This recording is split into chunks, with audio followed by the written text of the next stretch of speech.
Saudações, leitores e seguidores do Instituto Liberal. Eu sou Lucas Berlanza e este é mais um IL Flash, aquele momento da semana em que a gente elenca os 7 artigos que mais impactaram, que mais fizeram sucesso no nosso site oficial e nas nossas redes sociais.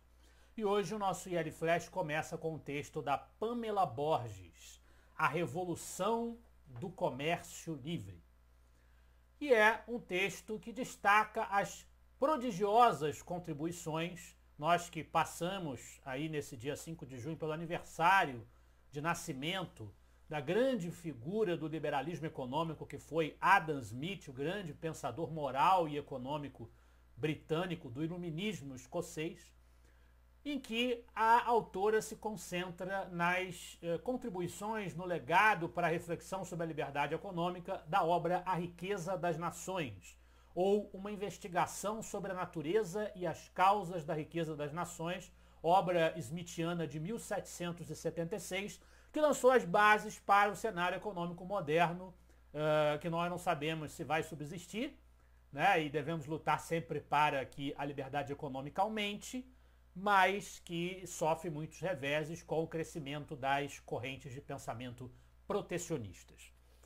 O livro escrito por Adam Smith desafiou os princípios econômicos do mercantilismo e é nesse sentido que caminha a reflexão da Pamela, defendendo que essa é a receita efetiva, que a história demonstrou que a sugestão de Adam Smith era verdadeira e esta é a receita efetiva para o desenvolvimento da riqueza, o desenvolvimento da prosperidade. Apostar na diversificação do trabalho humano e na interação livre e espontânea entre as sociedades na efetivação das trocas econômicas. Também na expressão de ideias. E nesse sentido, a liberdade de expressão é o tema do artigo publicado originalmente na Revista Oeste, do João Paulo Seixas, O Silêncio do Riso e o Declínio da Liberdade. O texto versa sobre uma atitude do Ministério Público Federal de empregar o aparelho do Estado para processar um comediante. Trata-se, naturalmente, do humorista Léo Lins, que foi condenado a 8 anos e 3 meses de prisão pelo Poder Judiciário por ter feito piadas consideradas discriminatórias contra diferentes grupos sociais em um show. Na opinião do João Paulo Seixas, isso revela, mais do que uma inversão de prioridades, um projeto de domesticação da linguagem e intimidação do pensamento dissidente. É a institucionalização do medo travestida de justiça. Isso não importa o gosto da piada, se é uma piada elegante, se é uma piada respeitosa, se é uma piada desagradável, se é horrível, se não tem graça nenhuma, não importa a natureza do que está sendo dito. O que importa é a liberdade de expressão, o que diz o direito. Essa é a questão que o João Paulo Seixas coloca em relevo. O que está em jogo é a tentativa crescente de controle estatal e cultural sobre a linguagem e mais profundamente sobre o pensamento. Afinal, o riso sempre incomodou o poder. O que a civilização ocidental, ele nos diz, fundada no valor da liberdade individual, considerava a liberdade artística, submetida à crítica ou ao aplauso, ao entusiasmo ou à vaia, não importa, mas as pessoas livremente é que devem manifestar a sua aprovação ou a sua reprovação, e não a máquina do Estado, e não a censura. Está sendo interpretado hoje como violência simbólica, discurso de ódio ou agressão moral, e a consequência disso é o silenciamento progressivo de um dos instrumentos mais refinados de crítica social, o humor.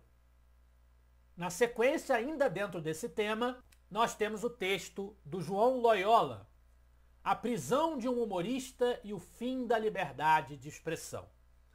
Ele vai trazer a prisão, a condenação do humorista Léo Lins, enfim, como apenas um caso entre outros, né? Não é um caso isolado, nem uma simples questão de gosto ou de sensibilidade. É um precedente institucional grave porque pela primeira vez um artista é condenado a privar-se da sua liberdade por conta de piadas feitas em um show de stand-up realizado em um ambiente privado. Um espetáculo que as pessoas pagaram ingresso para lá estar, ninguém foi obrigado a estar lá, ninguém foi obrigado a ouvir o que ele disse. Esse é o ponto que o João Loyola está apontando no seu artigo. Essa cadeia de eventos deveria estar inteiramente protegida pela Constituição, e, no entanto, não é isso que nós vemos, né? Ela foi criminalizada, também qualquer conteúdo artístico, simbólico ou satírico pode ser, à luz de um precedente como esse, removido do seu contexto, reinterpretado e punido criminalmente por ofensa subjetiva, e esse é o tipo de coisa que uma sociedade livre não deveria tolerar. Na sequência, um texto de minha autoria, também no âmbito dos excessos do Poder Judiciário e o que isso vem gerando no cenário contemporâneo brasileiro. A autodeterminação dos tiranos, os limites da tolerância americana com morais. E é um texto em que eu defendo. Não se sabe o que os Estados Unidos vão fazer, não se sabe se realmente as autoridades americanas irão reagir ao comportamento de Alexandre de Moraes e dos ministros do Supremo Tribunal Federal. Não se sabe, até agora não houve um movimento concreto no sentido de atingir essas pessoas especificamente, os seus CPFs. Mas o fato é que muita gente já tomou as dores do Alexandre de Moraes e disse que os Estados Unidos não têm nada a ver com essas questões. E o meu artigo rebate essa afirmação. Eu vou dizer que as decisões judiciais do Moraes, além de afetarem a liberdade de expressão e manifestação de setores da oposição brasileira, também prejudicaram, sim, em diversas ocasiões, os interesses de cidadãos dos Estados Unidos. Entre as determinações do Moraes incluem-se a emissão de mandados de prisão para pessoas que estão residindo legalmente naquele país, também a suspensão do funcionamento de redes sociais mantidas por companhias sediadas nos Estados Unidos, o X e o Rumble, por exemplo, e ameaças de multas pela veiculação de conteúdos considerados intoleráveis pela autoridade judicial brasileira. Isso é o tipo de coisa que a gente não pode aceitar e que a lei americana tem o direito de reagir naquilo que está dentro da sua esfera de influência. Cancelamento de visto americano, exortando ali, determinando que os seus cidadãos não estabeleçam negócios com as pessoas que são consideradas alvo da medida. Até aí não há nenhuma ingerência sobre as decisões de uma outra nação soberana. Nenhuma. Mas tomam-se as dores, e entre os que tomam as dores estão os apoiadores, naturalmente, do Executivo hoje no Brasil, governado por Lula e pelo PT, que tem uma aliança de conveniência com a juristocracia em vigência. E é sobre isso o artigo do Gabriel Wilhelms. O governo Lula já não oculta a face autoritária.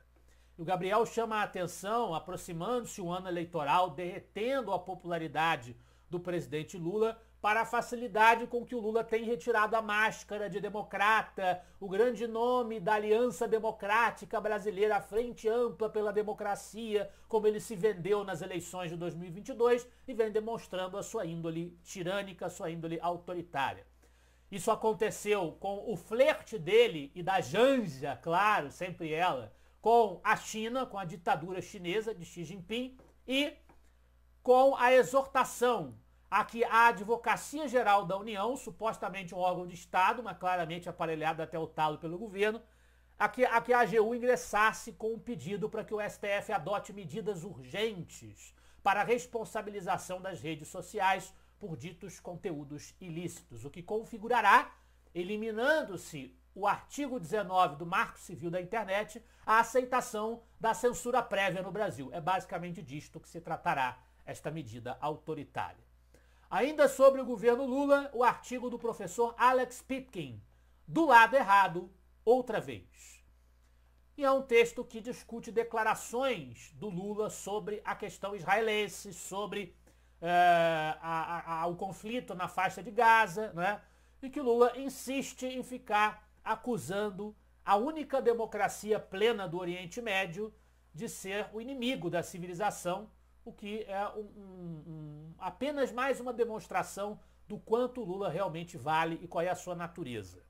E na liderança do IL Flash de hoje nós temos um texto do João Luiz Mauad, A Sabedoria de Adam Smith.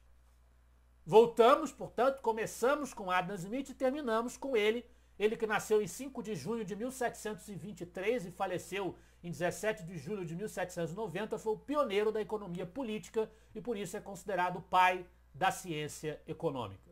O seu maior mérito foi inferir que as sociedades progridem e são mais prósperas e civilizadas na medida em que há mais liberdade para as pessoas investirem, trabalharem e trocarem mercadorias e serviços. Se não fosse por Adam Smith, o mundo definitivamente teria sido um lugar mais pobre para se viver. Esse foi o nosso IL Flash de hoje. Eu espero que vocês gostem dos artigos e dos debates proporcionados pelo Instituto Liberal. Semana que vem estaremos de volta.